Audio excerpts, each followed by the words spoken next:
수학이 잘하는 큐리랜드.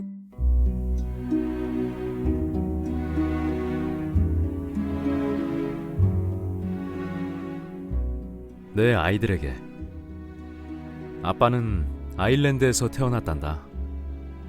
어려서부터 시를 잘 짓고 글을 잘 써서 기대를 받는 아이였단다. 그래서 아빠가 영국 옥스퍼드 대학교에 장학금을 받고 들어갔을 때 모든 사람들이 기뻐해 주었단다. 그리고 아빠는 런던에서 멋쟁이로 유명했지. 그러던 중 우리 아이들이 태어나면서 아빠는 너희들에게 아빠의 신앙을 들려주려고 이야기를 쓰기 시작했단다.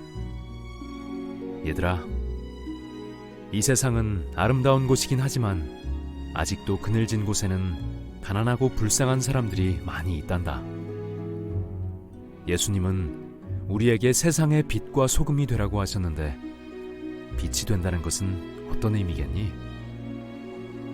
어두운 곳에서 가난하고 배고픈 사람들에게 예수님의 사랑을 비춰주는 것이 빛과 소금이 되는 것 아니겠니?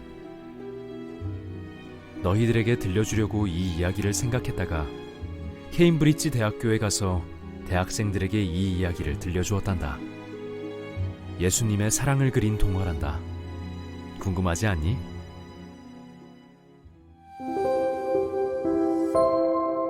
행복한 왕자.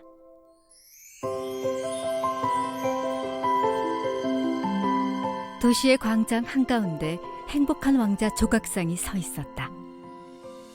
행복한 왕자는 온몸이 금으로 덮였고 눈은 푸른 보석으로, 칼자루에는 루비가 박혀 있었다. 사람들은 행복한 왕자의 화려한 모습을 볼 때마다 감탄하며 행복해했다. 어느 날 밤, 제비 한 마리가 광장 위를 날고 있었다.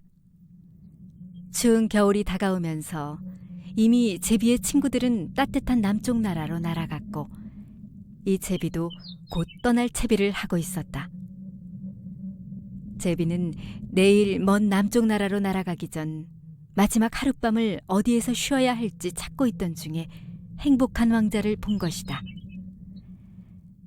제비가 행복한 왕자의 발 앞에서 잠을 자려고 하는데 물방울이 날개에 떨어졌다.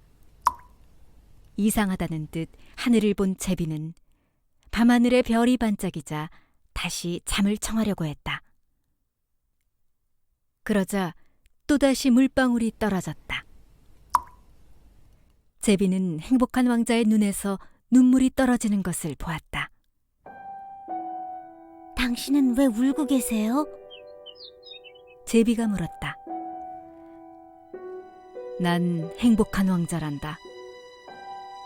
나는 인간이었을 때 눈물이 무엇인지 몰랐고 커다란 궁전에 살면서 행복하게 살았단다. 그런데 내가 죽고 난 뒤 사람들은 나를 이곳에 세웠어. 나는 이곳에서 사람들에게 일어나는 모든 일들을 다 지켜볼 수 있었단다. 내 심장은 납으로 만들어져 있지만 사람들의 슬픔을 보니까 울지 않고는 견딜 수가 없어. 제비야, 저기 좁은 골목길에 낡은 집 창문을 보렴. 어머니가 바느질을 하고 있고 옆에는 병든 어린아이가 누워있어. 어머니는 야위었고 바느질로 손이 거칠어져 있어. 아이는 병에 걸려서 오렌지가 먹고 싶어. 하지만 어머니는 돈이 없어서 아무것도 사줄 수가 없네. 제비야, 내 칼자루에 있는 루비를 저 어머니에게 가져다 줄 수 있겠니? 난 한 걸음도 움직일 수가 없거든.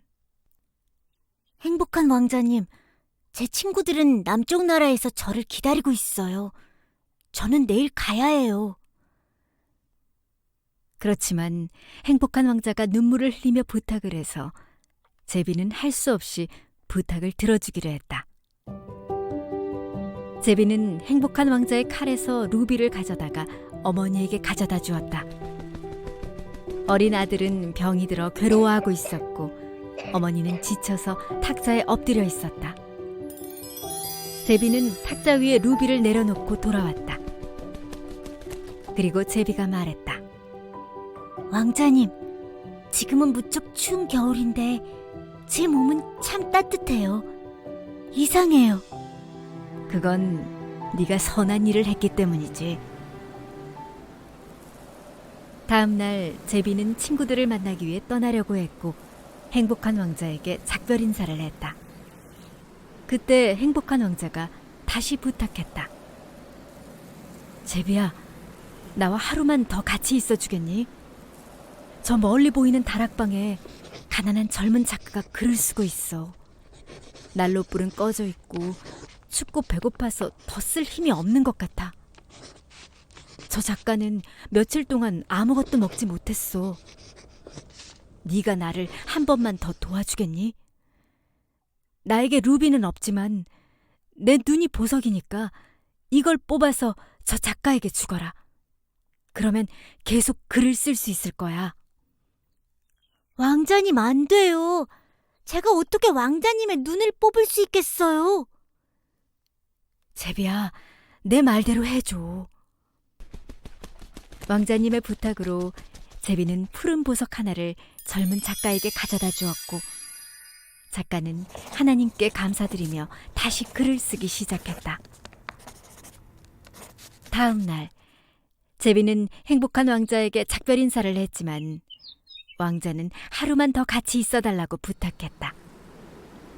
성냥 파는 소녀를 보았는데 그 소녀가 성냥을 하수구에 빠뜨려서 울고 있었기 때문이다. 왕자는 남은 한쪽 눈을 소녀에게 전해달라고 부탁했고 제비는 너무 슬펐지만 왕자의 부탁으로 그 소녀에게 푸른 보석을 전해주었다. 소녀는 울음을 멈추고 집으로 돌아갔다. 행복한 왕자에게 제비가 말했다. 왕자님, 이제 왕자님은 앞을 볼 수 없겠어요. 제가 지금부터 왕자님 곁에 있을게요. 그렇게 말하고 제비는 왕자의 발밑에서 잠을 잤다. 다음 날 제비는 왕자 곁에서 그동안 남쪽 나라를 오고 가면서 보았던 이야기를 들려주었다. 왕자는 제비에게 말했다. 제비야, 너는 재미있는 이야기를 많이 하는구나. 그럼 부탁 하나만 해도 될까? 이 도시를 날면서 네가 본 것을 이야기해 주겠니?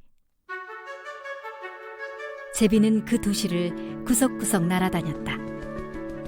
골목마다 가난하고 불쌍하고 아픈 사람들이 많았는데 그렇게 본 것을 왕자에게 말했다. 제비야, 내 몸은 금으로 되어 있단다. 그걸 벗겨내면 가난한 사람들에게 한 조각씩 줄 수 있을 거야. 제비는 왕자의 몸에서 금을 한 조각씩 떼어내어 가난한 사람들에게 나눠주었다. 춥고 배고팠던 사람들은 따뜻하고 배부르게 보낼 수 있게 되었다. 반대로 왕자의 몸은 점점 추한 모습으로 변해갔다. 날씨는 더 추워졌고 온 세상은 하얗게 변했다. 제비는 남쪽 나라에 가지 않았지만 행복한 왕자 곁에 있는 것이 더 기뻤다. 추위에 떨며 빵부스러기를 찾아 먹으면서 배고픔을 견뎠다. 제비는 추위와 배고픔에 지쳐 왕자 옆에 누웠다. 왕자님, 마지막으로 왕자님 손에 입 맞추고 싶어요. 그래야 떠날 수 있을 것 같아요. 제비야, 이제서야 친구들이 있는 남쪽 나라로 가려고 하는구나. 어서 내 손에 입 맞추고 떠나거라. 왕자님, 저는 남쪽 나라로 떠나려는 것이 아니라 이제 이 세상을 떠날 때가 왔나 봐요. 제비는 힘없이 말하고 난 후 왕자에게 입 맞추고 하늘나라로 떠났다. 제비의 죽음이 너무 슬퍼 납으로 된 행복한 왕자의 심장이 두 조각으로 갈라졌다. 다음 날 아침, 그 도시의 시장과 시의원들은 광장을 지나가다가 행복한 왕자를 보게 되었다. 왕자는 루비도 보석도 금도 사라진 초라한 거지처럼 보였다.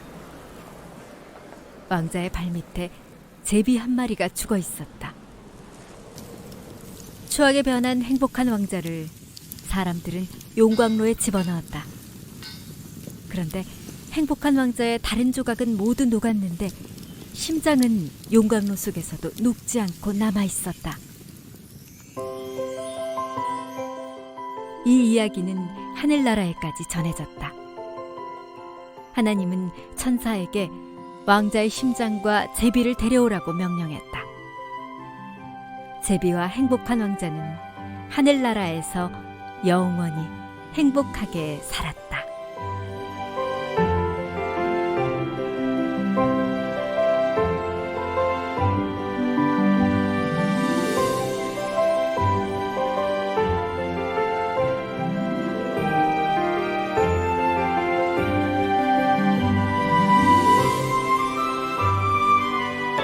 큐리의 이야기가 계속 듣고 싶다면 구독과 좋아요